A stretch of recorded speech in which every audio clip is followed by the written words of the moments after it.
What's up, world? Welcome back to Charge the Game podcast. I'll be your host here, Chuck. And today, man, we're going to touch bases on Mr. Charles Barkley as he comes out and pretty much puts the league on notice and supports Adam Silver with the new player policy. And he calls out literally all these NBA players. And if you guys did not know, the NBA season did start yesterday. So it was a very big day, a lot of good games this week, definitely last night and tonight as well.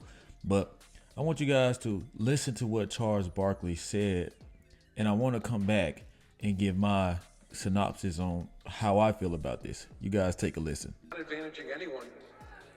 Well, let me say this.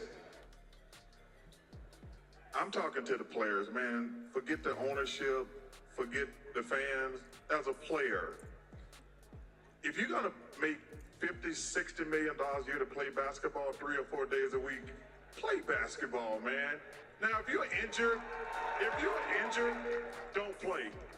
But everybody hurt after the first 2 weeks of the season. Your legs sore, your knees sore. Now, I want you guys to put emphasis on what Charles Barkley just said. As this is why I like Chuck. Mind you, my name is Chuck too, right?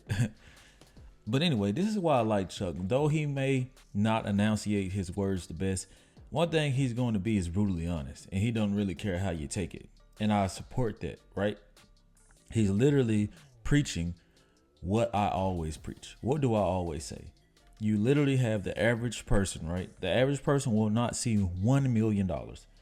But you mean to tell me, if you get the opportunity to get paid not 1 million, not 2 million, 30, 40, 50 million dollars annually to literally put a ball in a hole in a basketball net, literally something you've trained your whole life for. Why would you wait till you get to that big stage and not want to play anymore? Because it's very comfortable when those millions of checks are hitting. But would you give that up? Would you give that lifestyle up to be an average Joe? Or would you dare ask an average person who busts their ass to make the bare minimum, right?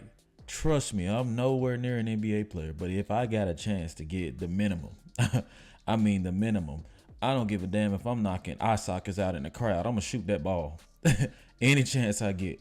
That's why I never understood the whole Ben Simmons situation. Like, regardless of what somebody may say about your shot, these guys think they too cool to take shots or they be in their own head because they trying to pad these stats, man. Get y'all ass out there on that court, man, and play basketball because, man, you got a lot of people showing up to see star players, few select players, play the game of basketball. Not everybody has the height to go play basketball. Not everybody will make the money that a basketball player will make.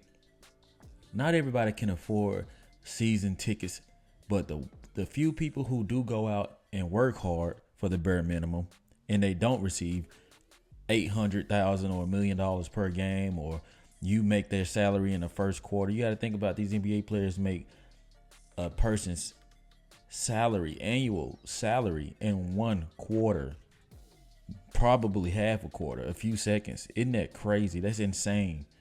So you mean to tell me that the people who are scraping, making crumbs to get by, save up all their money, bring their significant other or their little boy or their little girl or their little girl or their family, and you guys don't even want to show up on the court, but you want your check to be deposited, right? That's why when I heard this, I immediately just stopped what I was doing to make a video about this because, man, you got people out here who just don't have it like that. Some people dreams of playing basketball were shattered. Some people save up all year long to see their favorite basketball player not show up, sit down on a bench, or maybe not even attend the damn game. I don't know.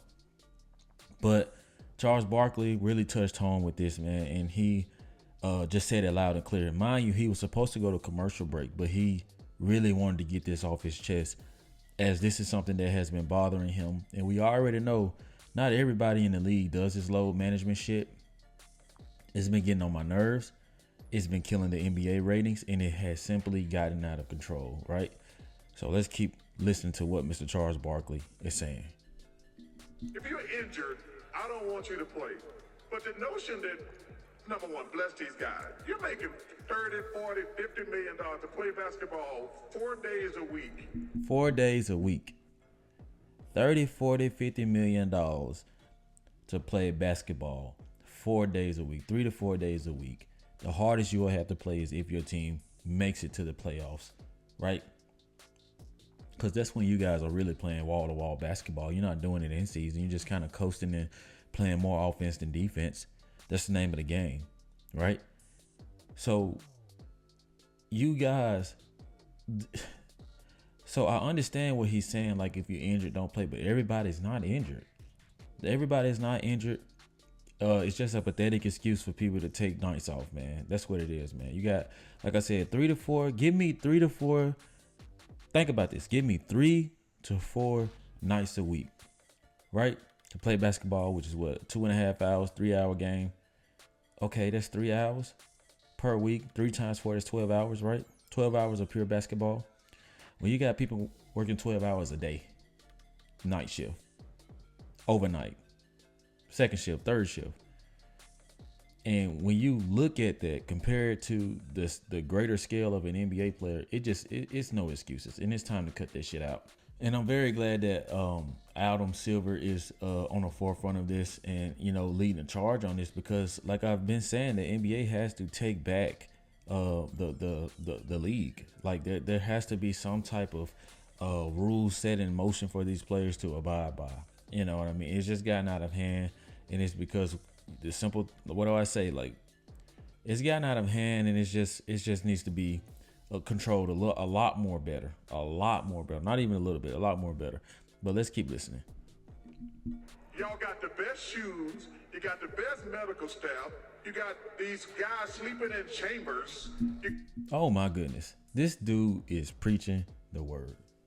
Literally, players back then did not have access to this type of technology, this type of medicine, these type of doctors and medical staffs, and on the team, on and off the court, hyperbolic chambers, masseuses, like all around the clock treatment.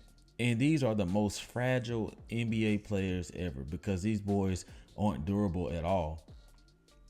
And I really laugh at the fact that these NBA players really thought or think that they had a chance back in the day. You guys are too soft. You guys are weak. You're very weak, and you spend most of your time chasing Kardashians versus really building a better body. That's what it is. LeBron James, he's an anomaly, right? That you don't see too many people who really take pride in leaving the game early to go stretch, do yoga, or whatever they have to do to be prepared for the next game or the next few weeks. Like, man, it's no excuses. These players are very spoiled, and that's why they are more soft. When players did not have access to all of this, it was just common for a player to just play basketball. One, basketball players really love the game of basketball. Two, Michael Jordan didn't get his big contract till damn near the end of his career. So you mean to tell me that the last guy on the bench back in the day, right, who probably was making what a plumber or an electrician was making, gave more effort and heart than some of these players on the bench and on the court who get paid millions of dollars? We got sneakers. All of these NBA players have new shoe deals and all kinds of endorsements for things that help your body, and the Gatorade, the Powerade, the body armor, all this stuff. And y'all still want to load manage. I pray that this season, man, I pray that this shit is completely different. I pray that these players are held more accountable and that they show up. And this is going to be a true test. And maybe for the first time in a long time, they will feel like how players feel in the NFL, because it's going to boil down to who's the healthiest. And I'm glad that they put this policy in motion, because things have gotten out of hand. Ratings are down. It's hard to watch TV. I know plenty of people who used to always talk basketball with me. They no longer support it. We need to really get back into catering to the fans, man, because at the end of the day, the fans are what supports these big TV deals that you guys are landing in the NBA and all your merchandise, right? All your ticket sales. You don't think you owe your fans anything, because it's not just the players. Because if you guys were to cancel the arena right now, if nobody could go to the arena right now, you guys would go crazy like you did in the pandemic. Because though ratings were high, they were only high because everybody was forced to stay at home. Now, let there be a ban on arenas right now. Right now, let there be a ban on arenas and only players had to play and the fans only had to watch it from TV. And there is no lockdown, so that means that the fans will most likely be doing other things with their time and not forced to stay in the house and watch the ratings. The NBA would politely fail. So if you guys know that you need this type of customer and fan support, then do right by the fans. Do right by the people who do right by you and show up and purchase tickets in advance, purchase merchandise. Get off y'all ass and get on that court and play basketball, man. You guys like to cry and shit when y'all get drafted, like, oh, you know, like I'm so happy my dream came true. Like I feel like I'm the person that can get this team to the championship. Okay, y'all be doing all this damn crying, but then halfway through the season, you start paying for prostitutes and porn stars and sitting your ass on the bench. You start showing your ass. You start flashing guns. You start painting your fingernails. Humping on boys in the locker room or whatever y'all be doing, man. These, I can't, man. I don't be knowing where to start with this shit sometimes, man. This shit just really gets on my nerve, man. And for the NBA, Adam Silver, you guys fed this. You guys fattened this frog for a long time, and now that you're faced with a reality that you have to stand your ground. So this process might not be as smooth going as you may want it to be. There may be a lot of backlash, a lot of flack that these players display. I'm telling you guys, I already know Kawhi Leonard. He don't care. Kawhi Leonard gonna hit you with that stonewall face and still sit his ass on that bench and dare you to do something. I already see where it's gonna go with him, and he's literally the face of it. Him and Paul George are the face of this shit. But anyway, let's keep watching. Man, if you can play, shut the hell up and play. I don't know if there was a question in there to you. There wasn't a question. And all he said was what Adam Silver politely was trying to say. So there you have it, man. Old Chuck, man. Charles Barkley, man, coming through with the word of the day, preaching the word to these soft-ass NBA players, man, and supporting the player policy. And we need more guys like him to come out and stand up and not worry about how these players are going to feel. So you guys let me know in the comment section how you guys feel about the new player policy and how you feel about Charles Barkley coming out and just stating the obvious. And also, what do you look forward to with this player policy? Are you guys excited that players are now going to be forced to play and that the NBA could possibly be a lot more exciting now? Let me know in the comment section. Like always, like, share, subscribe to the YouTube channel. Let me know how you charge the game. Peace.